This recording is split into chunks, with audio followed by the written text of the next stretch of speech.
warahmatullahi wabarakatuh.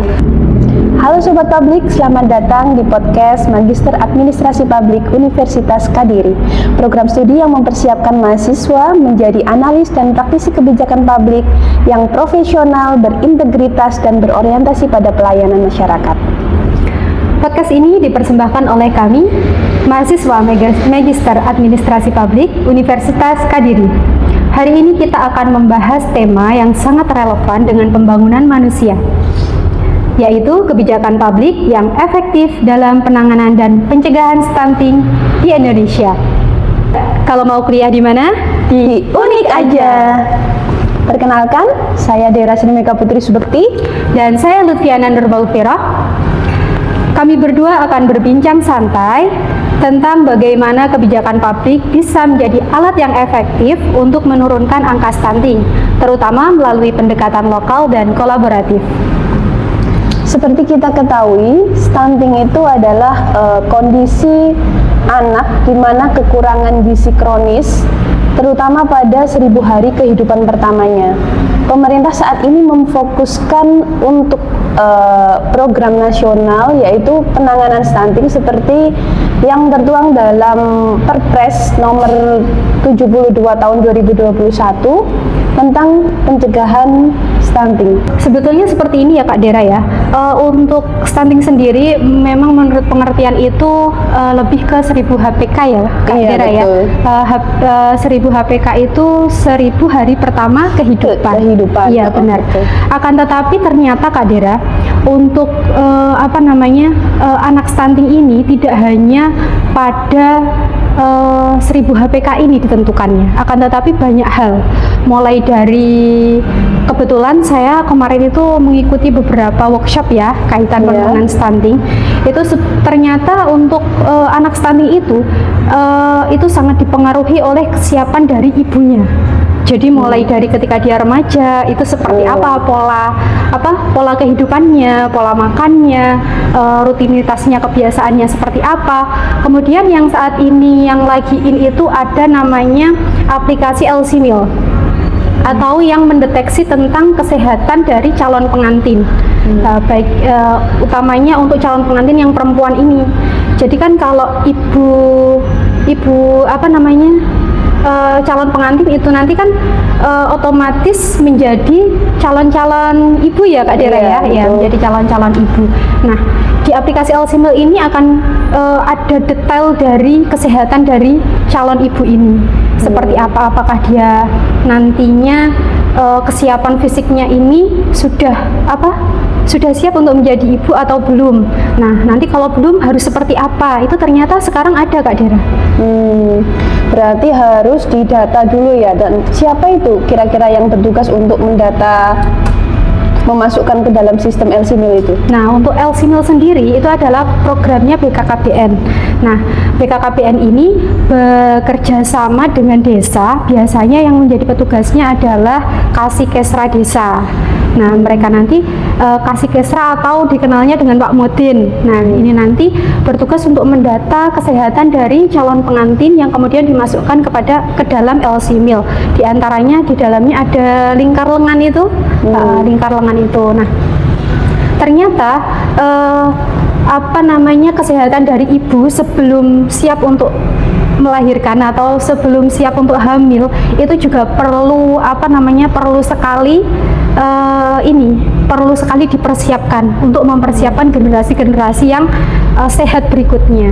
Seperti itu.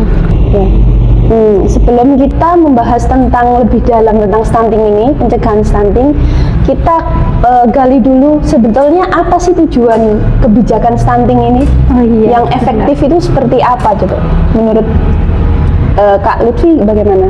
Tujuan dari stunting ini sendiri ya nanti bisa ditambahkan dengan Kak Dera ya. Kita nanti bisa sambil berbincang sharing ya. Kalau tujuan dari stunting ini kan tentunya bisa mewujudkan manusia-manusia yang sehat, manusia-manusia yang sempurna, generasi yang bisa menjadi unggul ya dalam segala aspek ya Kak ya, baik itu kesehatannya, mentalnya, pikirannya, fisiknya, semuanya. Nah, kalau generasinya bagus, secara otomatis bangsa ini juga akan menjadi bangsa yang bagus kan, seperti itu ya Kak Dera. Kalau menurut Kak Dera bagaimana? Kalau menurut saya fokus utamanya itu nggak cuma harus mengejar angka kayak seperti saat ini kan pemerintah mengejar prosentasenya ya biar penurunan stuntingnya, nggak cuma berfokus pada itu tapi harus kita fasilitasi semua anak itu mendapatkan jaminan bahwa mereka semuanya itu mendapatkan kesehatan yang baik, terus penanganan pencegahan stunting diperoleh secara merata, tidak melihat kondisi sosial masing-masing balita. Kadang-kadang kan ada gini, di lapangan itu tujuan kebijakan ini ada banyak hal. Yang pertama, dalam pencegahan stunting itu ada rembuk stunting. Rembuk stunting itu dilaksanakan di setiap awal tahun, yaitu dengan berkoordinasi dengan berbagai lini Lintas sektor ya? Lintas sektor, betul, lintas sektor, membicarakan program-program apa yang akan dilakukan pada tahun berjalan berikutnya itu. Seperti saat ini yang sedang berjalan yaitu pemberian PMT itu yang termasuk dalam intervensi spesifik rembuk stunting di lapangan. Saat ini dibahas setiap tahun, awal tahun tepatnya. Di situ lintas sektor, menghadirkan lintas sektor yaitu dari puskesmas, kadang juga dari dinkes, terus kader, itu dihadirkan semuanya. Kita berkoordinasi bagaimana program-program selanjutnya untuk pencegahan stunting yang ada di masing-masing kelurahan.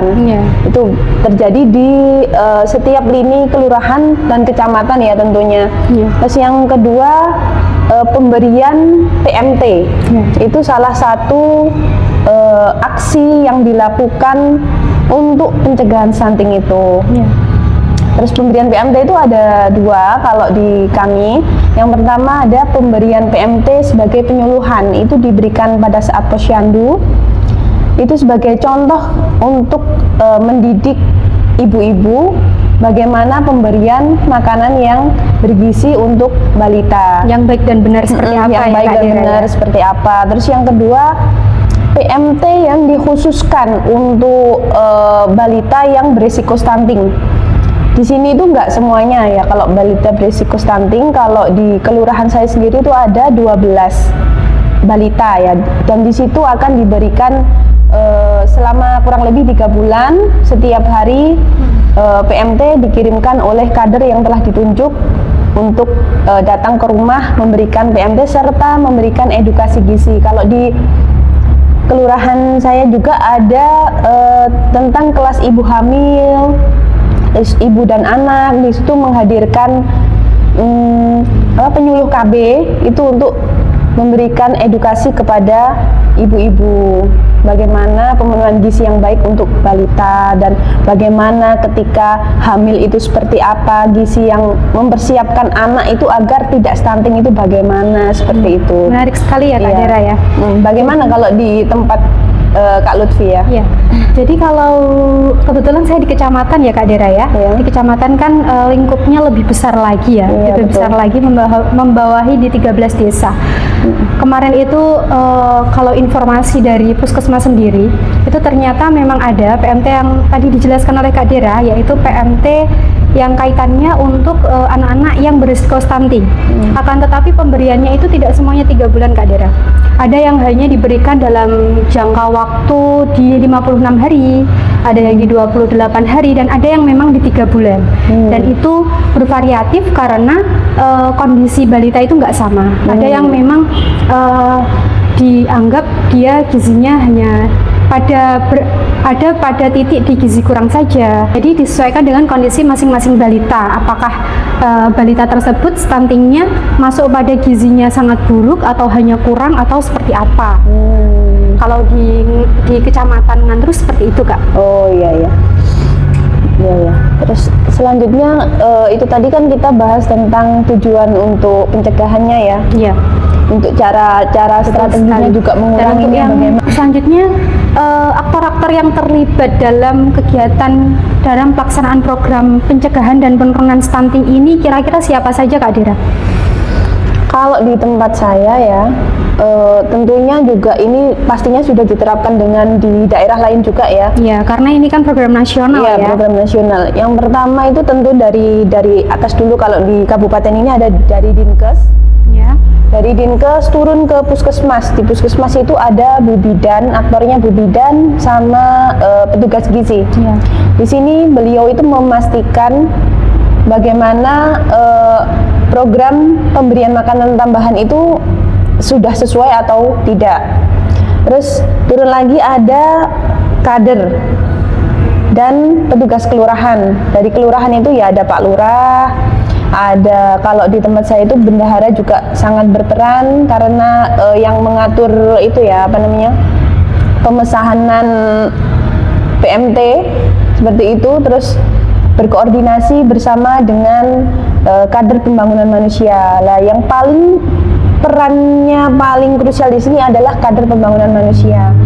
Yang kader pembangunan manusia ini tujuannya itu mengumpulkan data, mengumpulkan terus mengolah ini balitanya ini ada berapa yang stunting, terus kondisinya seperti apa. Itu yang bertugas di tempat saya itu adalah kader pembangunan manusia tersebut. Ya. Kalau menurut Kak Lutfi, aktor-aktornya yang berperan di kecamatan dari selama ini bagaimana? Sebetulnya tidak beda jauh ya dengan yang Kak Dara sampaikan, hanya saja ketika masuk di puskesmas itu juga menggandeng kecamatan dan juga ini UPTKB. Oh iya, betul. Juga menggandeng KB. Nah, yang sedang hari ini dijalankan oleh kecamatan bersama puskesmas dan juga KB itu ada namanya aplikasi dari Kemendagri terkait konvergensi stunting. Itu ada Bangda, konvergensi Bangda Kemendagri. Itu di dalamnya membahas kaitan data terkait stunting itu, termasuk ibu hamil, termasuk mulai dari remaja putri, itu semuanya balita mulai usia berapa sampai berapa itu semuanya ada dalam data Kemendagri tersebut. Nah, ini kita aktor yang terlibat di situ diantaranya yaitu kecamatan, ada operatornya, ada kasih kesehatan masyarakatnya, kemudian dari KB itu juga ada operatornya, kemudian dari puskesmas itu juga ada operatornya sendiri, yang kemudian nanti pada akhirnya data itu nanti akan di-approve oleh Pak Camat. Kemudian nanti masuk ke kabupaten dan lanjut ke nasional. Jadi bisa terbaca data itu sampai dengan tingkat nasional. Tujuan dari data ini juga itu tadi, kita bisa melihat bagaimana progres pencegahan stunting dan juga penurunan stunting yang ada di wilayah kita. Nah, dari sini juga kemudian ada dimunculkan salah satu item. Di situ ada usulan pramusrenbang. Jadi dalam artian sebetulnya dalam aplikasi ini Kak Dara itu sudah sangat mengakomodir apa yang kita butuhkan. Salah satunya ada pramusrenbang itu. Jadi bidan-bidan desa, kader yang ada di desa, kemudian puskesmas, KB, kecamatan itu bekerja bersama-sama untuk menggali apa sih permasalahan atau apa sih kebutuhan yang diperlukan oleh masyarakat kita di desa kita. Itu kebutuhannya apa, itu dimasukkan melalui aplikasi tersebut. Nah, nanti kan bisa terbaca oleh kabupaten lah minimal ya, oleh kabupaten, oleh pusat. Nah, harapannya dari sini ada follow up yang kemudian bisa terrealisasi sesuai dengan kebutuhan yang ada di wilayah kita, seperti itu.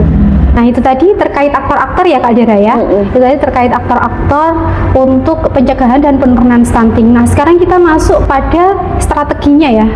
Strateginya tentu banyak sekali. Nah, untuk strategi penurunan dan pencegahan stunting ini di wilayah Kak Dara seperti apa Kak yang sudah dilakukan? Yang sudah dilakukan ya seperti tadi, mulai dari kalau di awal tahun rembuk stunting itu, kemudian pemberian makanan tambahan, kelas ibu hamil, terus kelas ibu dan anak, kemudian pendampingan, edukasi gizi, terus apa lagi ya? Pelatihan, ada juga pelatihan tentang bagaimana cara membuat PMT yang baik itu tadi. Di sini perlu biasanya sekali, Kak iya, Dira, ya. perlu sekali ini karena kebanyakan itu apa ya, tidak bisa mengolah. Ibu-ibu kan karena terlalu sibuk ya. Banyak ibu-ibu yang terlalu sibuk sehingga kadang itu kentang itu langsung dikasihkan ke anaknya, padahal kan itu bisa dibikin mashed potato. Saya kira mentah-mentah dikasih. Iya, mentah-mentah. Oh enggak dong. Padahal itu kan bisa diolah. Nah, seperti itu. Di tempat saya adanya pelatihan pembuatan PMT itu ada. Iya. Dilakukan puskesmas bekerja sama dengan catering. Biasanya Iya. kita menggandeng catering. Iya. Nah, ini memberikan penyuluhan. Terus kemudian ada lagi kalau kelas penyuluhan lewat kelas ibu hamil, balita itu menggandeng dengan KB. Iya, jadi Penyuluh untuk KB. balita itu tidak hanya enak saja ya, Iya. tapi juga bergizi, Iya. beragam, dan juga bisa memenuhi standar apa yang dibutuhkan oleh tubuh ya. Iya. Selain itu ada lagi strateginya itu tentang pola hidup bersih itu juga sangat mempengaruhi. Nah, betul sekali Kak. Kalau bicara tentang pola hidup bersih, jadi ingat terkait sanitasi ya Kak ya. Iya, betul. Sanitasi itu Sanitasi. sangat diperlukan sekali karena itu ternyata kan berefek ya, karena Iya. apa yang diminum, apa yang dikonsumsi itu kan semuanya dari air ya Kak. Iya, ya? betul. Nah, sedangkan kalau sanitasinya tidak sesuai dengan standar, Iya. itu juga sangat berpengaruh kepada kesehatan yang ada di rumah tersebut. Iya, betul. Mempengaruhi kondisi balita juga. Kalau kebersihan, contohnya yang paling hangat kemarin kan kasus Raya. Iya, Kasus Raya itu kan kasus cacingan ya. iya betul. Di situ karena sanitasinya yang buruk, Iya. akhirnya nutrisi yang diberikan oleh kader-kader itu Iya. kan sangat tidak efektif. Iya. Habis dimakan cacing ya. Iya, betul sekali. Seperti itu. Akhirnya dia juga stunting Iya, dan berakibat yang sangat fatal Iya, ya. yang sangat fatal. Dari refleksi yang kita bicarakan tadi bisa disimpulkan bahwa kebijakan penanganan stunting itu akan efektif apabila yang pertama tujuannya jelas dan sesuai kebutuhan di lapangan ya. Benar. Yang kedua, strateginya partisipatif dan berkelanjutan. Mudah-mudahan program ini terus berkelanjutan, meskipun program stunting itu sudah selesai, tetap terus harus berlanjut untuk mewujudkan Indonesia emas itu juga ya. Iya, benar sekali Kak Dira. Ya. Yang ketiga, aktor-aktornya ini harus saling bersinergi, harus saling berkolaborasi, harus saling bekerja sama untuk mewujudkan tujuan, yaitu memberantas stunting. Kalau menurut Kak Lutfi, kira-kira apa aja yang bisa kita ambil dari perbincangan kita hari ini? Ya, untuk evaluasi kebijakan juga penting ya, untuk melihat sejauh mana hasilnya berdampak pada penurunan angka stunting. Apa yang sudah dilakukan tadi semuanya itu memang tetap perlu dievaluasi ya, apakah itu dampaknya seperti apa atau harus seperti apa. Nah, itu penting dilakukan. Baik Sobat Publik, demikian perbincangan kita hari ini tentang kebijakan publik yang efektif dalam penanganan dan pencegahan stunting di Indonesia. Semoga diskusi ini memberi inspirasi dan pemahaman bahwa kebijakan publik yang efektif bukan hanya soal peraturan, tetapi juga kebijakan itu harus benar-benar menyentuh dan dirasakan oleh masyarakat. Terima kasih sudah menyimak podcast Magister Administrasi Publik Universitas Kadiri. Jangan lupa untuk terus mendukung pembangunan manusia Indonesia yang sehat dan unggul. Sampai jumpa di podcast berikutnya. Saya Lutfiana Nurmagfirah. Saya Dera Silmika Putri Subekti. Kami pamit undur diri. Wassalamualaikum warahmatullahi wabarakatuh.